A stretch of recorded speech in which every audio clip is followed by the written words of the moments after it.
Hey guys, David here, bringing you a recap of the Lebanese War. I know this is the one everyone's going to want to see, our first loss. But I guess we all knew it had to happen sometime. And I figured that this is exactly the kind of situation that was going to happen for us to lose the war. No one thing needed to happen for us to lose the war. It was going to have to be a combination of things. And those things are, number one, an outmatched clan. I mean, this clan was better than us, or I should say more higher level XP wise than us on every single base. And two, just a freak off war for us where we really struggled. For us to win this war, we were going to have to be pretty much perfect on every single raid, and we were far from it. So we weren't even close to the kind of effort that we needed to win this war, given that these guys were so far ahead of us in terms of XP. 14 3-star attacks, 9 2-star, 5 1-star, obviously way lower than our usual effort. We didn't have nearly as many people use all of their attacks this time, but again, towards the end, it was obvious that there was no way we were going to win this one. So we had lower production. Doesn't really bother me too much. We were out of it almost. About midway on, we knew that it was looking pretty grim. But nevertheless, there were still a few raids. It was a little bit easier to choose this time, obviously. There were still a few raids that were really good. We'll start here with Neo on 7. Now this is going to be a dragon raid for Neo. Might be his first one. I don't know if Neo had done that many war dragon raids before this, but as you can see, there are air defenses on the outside on this one, which makes the logical choice to be dragons. You see on the bottom left there, Neo brings in his queen. That's going to work on this outer building, and then the Dark Elixir drill, and then move in towards that one air defense. So after she takes care of this one, Neo will have only 3 more left, all on the outside. So on the right too, he'll just start his dragons right next to him with the rage. Now on the left one that's outside, he'll bring in his hogs, I think 4 or 5 hogs, to take that one out right there. So there you can see Neo drops a freeze spell for that Inferno and the Clan Castle troops also affected by the freeze spell, and then uses a rage to start his dragons off right. And then he drops another rage right here just to make sure that they get into the base quickly and start off destroying as much as possible as quickly as possible. Now with the dragons, obviously we know at this point they work much better in groups. So Neo drops them all kind of at one spot there, and they can really move through the base pretty quick. As you can see right there, he dropped his hogs with the healing spell to take out that last remaining air defense there on the left. They actually moved through the base and got several more defenses taken out than just the air defense. So that was good. On the bottom of the screen next to that Inferno, Neo drops a last freeze spell and his last 2 dragons that he had. So, last little bit of the base working here. I'm surprised that Inferno didn't do more damage to those dragons. I thought he would have, that Inferno would have killed his dragons a little quicker, but Neo's level 4 dragons took a lot of punishment against that Inferno and still got it done. There he goes, finishing up the last little bits of the space here. 20 seconds left. Good dragon attacks generally don't take much time at all. Like several of us, Neo waited until his dragons were almost through the base before bringing in any kind of extra troops to help with the cleanup. He brought in a few wizards. And there he goes, Neo with the 3-star. 5 hogs, 9 dragons. Alright, the next raid we've got here, the next featured raid is BigPhil / Chris on 16. And again, Chris's main attack is usually dragons. And this was okay base for dragons, but not really good for anything else. That's the key. It's not ideal for dragons, but it definitely stinks for everything else. So he uses his traditional 3 lightning spells on that top air defense, and as you can see, the other 3 are on the corners of the base. So Chris brings in hogs right here, take out the cannon, and then move in towards the left air defense with the healing spell. take out that one. They also draw out the clan castle troops, which he doesn't really care about too much, but they still draw them out. He uses his clan castle hogs on the right air defense, as you can see right there, and then drops all of his dragons right behind towards the bottom air defense with his queen and a rage spell.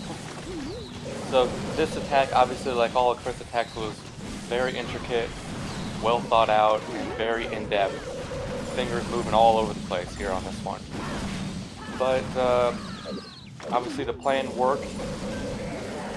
Awesome when a plan comes together. All the air defense is already taking out, so there's really nothing left to stop BigPhil level 3 dragons mowing through the base here.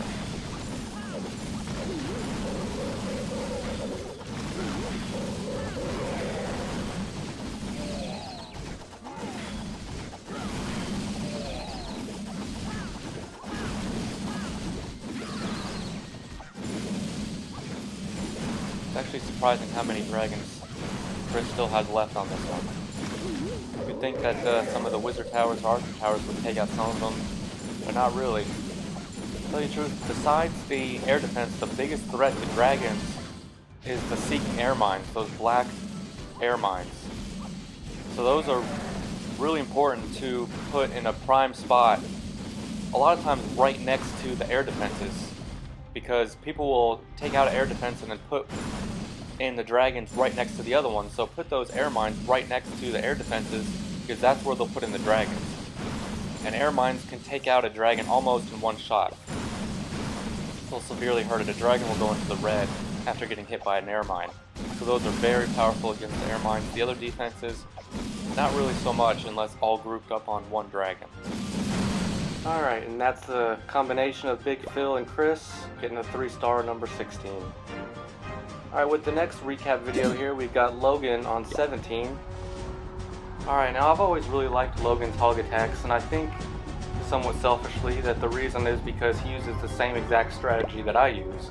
And that is basically to just overpower with hogs and use few other troops for specific purposes. Now this attack is a great example of that exact strategy.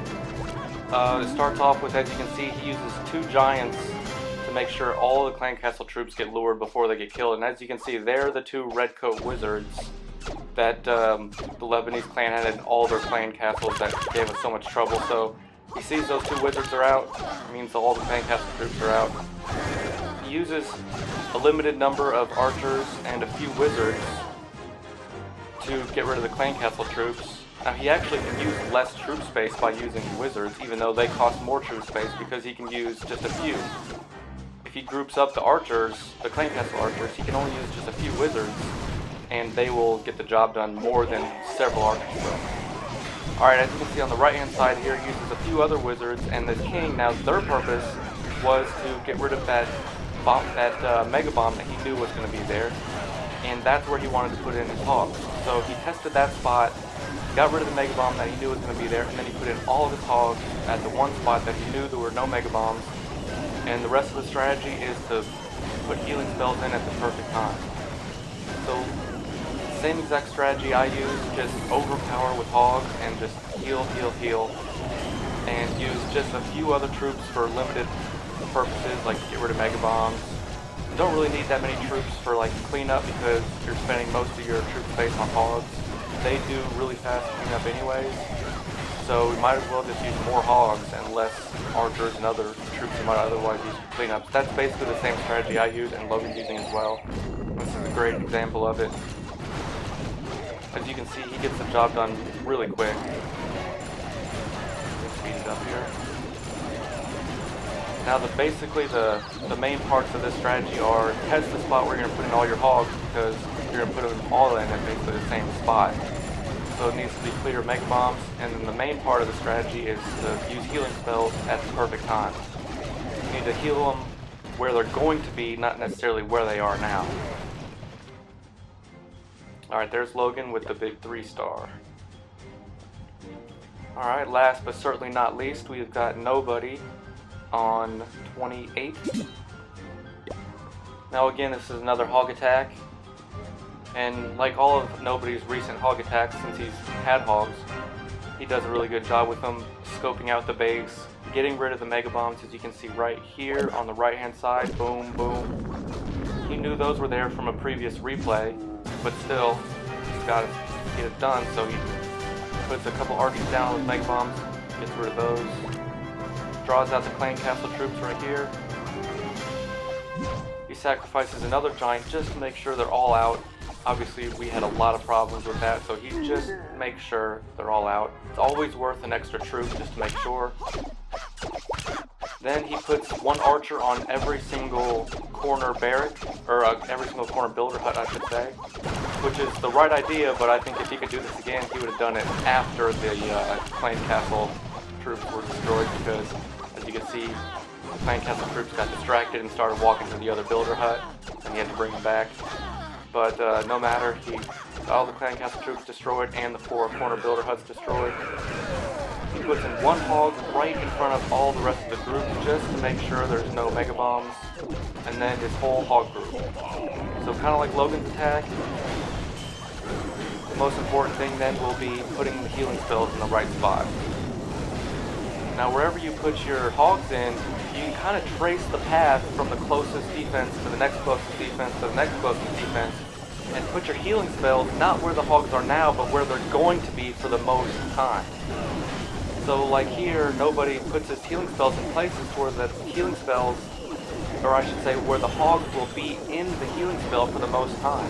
You don't want your hogs to just run through the healing spell and not stay in it. You want them to linger in the healing spell for as long as possible, remaining healed. That can take, I mean, that'll, you know, win or lose a hog attack. You know, how you use your healing spells. So healing spells ideally should be just placed just as the hogs are just now getting into the healing spell when you put it down, not in the center of the healing spell when you put it down. They need to be just getting into it and will spend much more time in it. Like for example, healing spells are around a few more defenses and the hogs are just getting into it when you put it down. That's what Nobody did in this raid. Logan did the exact same thing in the last raid. Helped win them these battles. Alright, and there's Nobody with what turned out to be a rare 3-star in this war. So unfortunately this was our first loss, but we learned a lot from it, and obviously we won our next 2 in pretty convincing fashion, so we certainly improved. And we're back at it, guys, so until next time, see you later.